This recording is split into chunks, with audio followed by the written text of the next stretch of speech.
Hello, everyone. So to begin with, we want to thank you all for 100K because you guys have made it possible for us today. So big thank you from the entire team of Vallat to our family of 100K on YouTube. Big thanks to all of you. And we want to express that we are so grateful to each one of you who has made it possible for us. You have made all our hard work and our dedication so fruitful today. And we are really very glad and very grateful to each one of you for joining us every day, for waiting for us. And we are very glad and we are very excited. And we want your support like this each and every day, each and every month, and each and every year. So, with that note, Ananya, shall we start our session? Yes, we should. Okay. Definitely. So, today we have very new, not very new, a very interesting topic for our session on current updates. So, what are we doing today, Ananya? So we will cover Bhakti poets of India. And, this is an area that we usually overlook, but it is so rich in culture and it will be a delight today, definitely. Okay, so I will just start sharing my screen and then get started. Okay. So, our topic today for current updates is Bhakti poets of India. So, as you all might have noticed already, that these days in every exam, Indian literature, culture, history is very important. And you can easily expect at least one question from these areas, right? At least, Sanskrit poets, important works of Sanskrit literature, various movements, like we have already talked about. And Bhakti movement was a very important movement which aimed at social reformation in India. So today, let's look at the Bhakti poets of India. Okay. So, the Bhakti movement was a significant religious movement in medieval Hinduism that sought to bring religious reforms to all strata of society by adopting the method of devotion to achieve salvation. The Bhakti movement regionally developed around different gods and goddesses, and some subsects were formed, like Vaishnavism around Vishnu, Shaivism around Shiva, and Shaktism around goddess Kali. The movement was inspired by many poet saints who championed a wide range of philosophical positions, ranging from theistic dualism of the Dvaita to absolute monism of Advaita Vedanta. In today's session, we will look at some Bhakti poets of India and their works and attempt to understand their contribution towards the landscape of Indian literature, culture, and life. Okay, so let's move on to our first Bhakti poet. Yes, Ananya? Yes. So first is Tukaram. Sant Tukaram Maharaj, also known as Tukobaraya Tukoba, was a Hindu Marathi saint of Varkari Sampradaya in Dehu village, Maharashtra, in the 17th century. He is best known for his devotional poetry called Abhang, which are popular in Maharashtra. Many of his poems deal with social reform. So Tukaram composed Abhang poetry, a Marathi genre of literature, which is metrical, simple, direct, and it fuses folk stories with deeper spiritual themes. Tukaram's work is known for informal verses of rapturous abandon in folksy style, composed in vernacular language, in contrast to his predecessors, such as Namdev, known for combining similar depth of thought with the grace of style. So, Tukaram Gatha is a Marathi language compilation of his works, likely composed between 1632 and 1650. It's also called Abhang Gatha. The Indian tradition believes it includes some 4,500 abhangas. The poems considered authentic cover a wide range of human emotions and life experiences, some autobiographical, and places them in a spiritual context.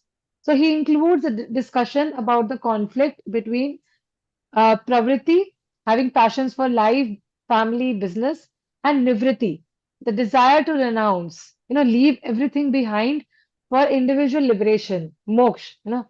So Ranade states there are four major collections of Tukaram's Abhang Gathas. This So is about Tukaram, yes. So Tukaram is one very important and very significant Bhakti poet of India. And this portions are, just a brief introduction uh, towards the life and the works they have written about and the influence they exercised in contemporary India. So you can, look up about this poet, saints more, know more about their writing styles, the subject matter they dealt with in their writings, their mystical experiences, which shaped their writings, right? Okay. So let's move on to the next Bhakti poet. It is Surdas. So Surdas was a 16th century blind Hindu devotional poet and singer. He was famous for his works written in praise of Krishna. He was a Vaishnava poet and singer. His composition captured his devotion of Krishna, and most of his poems were written in the Braj language, while some were also written in other dialects of medieval Hindi like Awadhi. The book Sur Sagar, that is Sur's Ocean, is traditionally attributed to Surdas. However, many of the poems in the book seem to be written by later poets in Sur's name. The Sur Sagar, in its present form, it focuses on descriptions of Krishna as the lovely child of Gokul and Vraj, written from the gopis' perspective.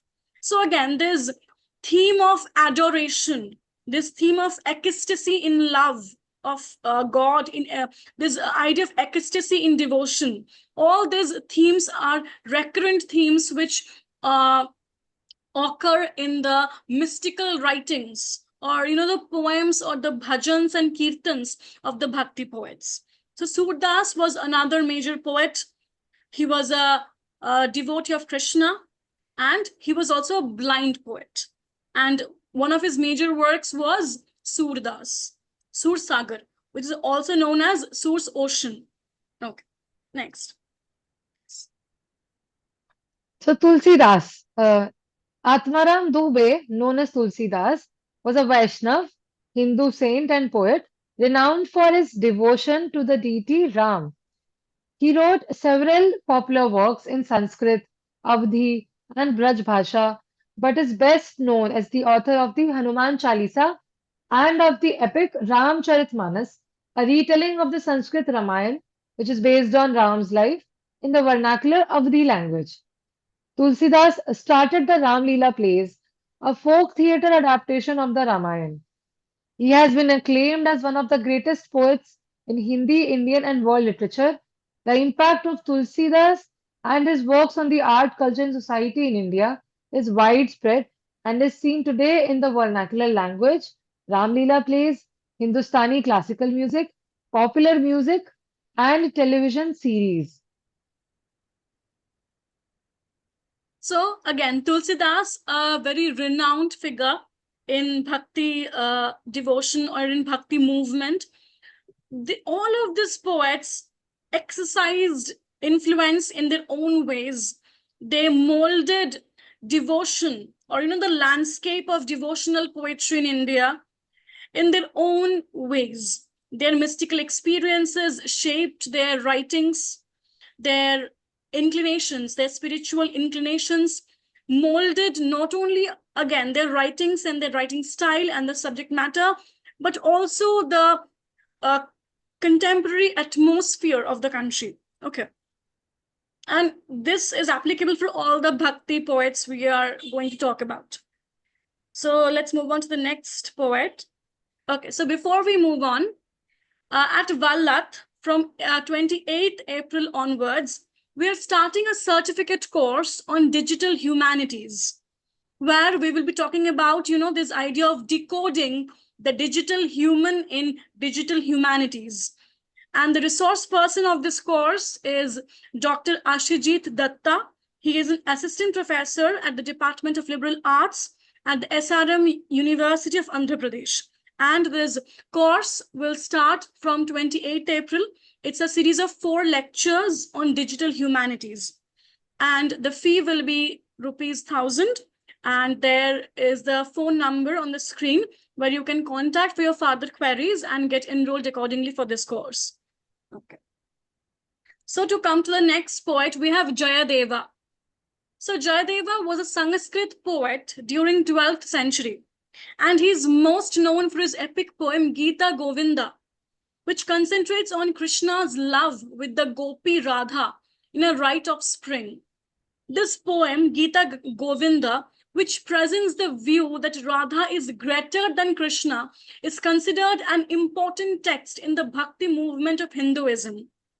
Little is known of his life, except that he was a loner poet and a Hindu mendicant, celebrated for his poetic genius in eastern India.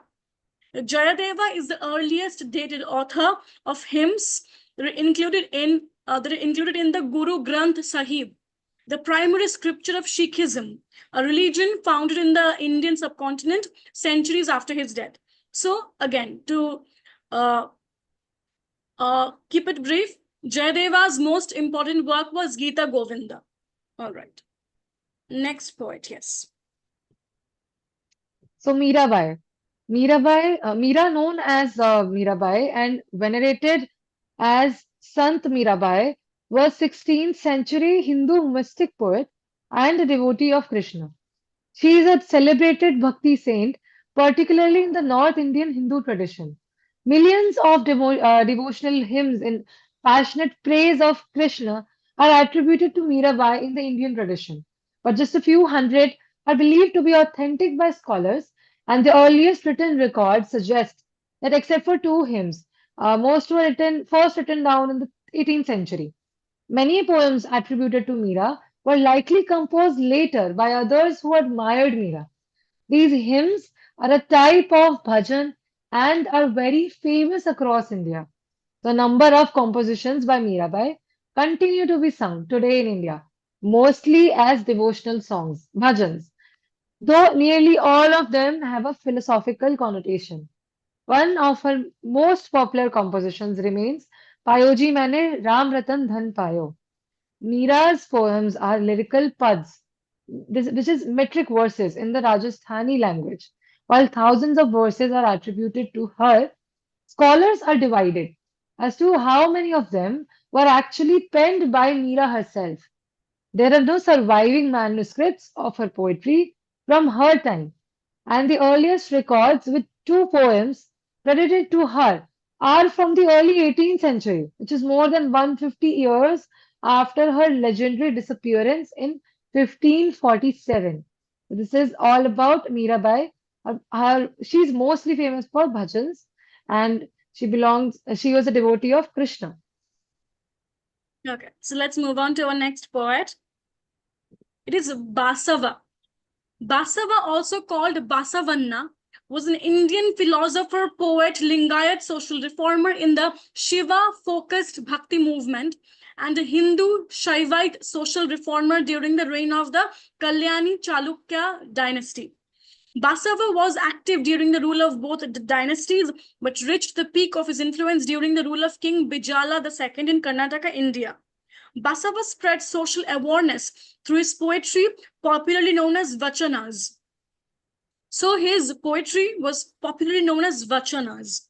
He rejected gender or social discrimination, superstitions and rituals, but he introduced Ishtalinga necklace with an image of the lingam to every person, regardless of their birth, to be a constant reminder of one's bhakti to Shiva.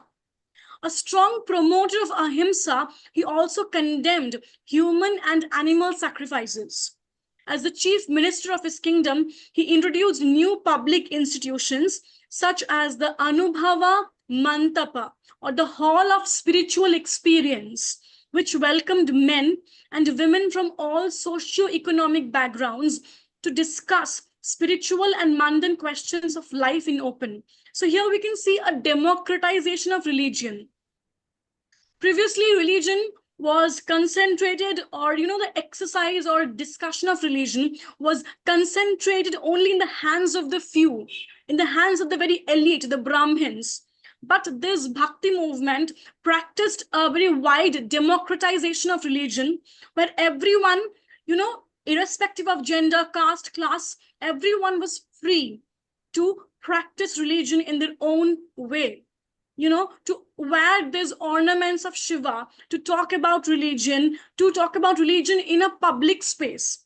So this democratization of the Bhakti movement was a crucial aspect. And that's why it was seen as a social reform movement, a movement which aimed at eradicating various ills and injustices of the contemporary society.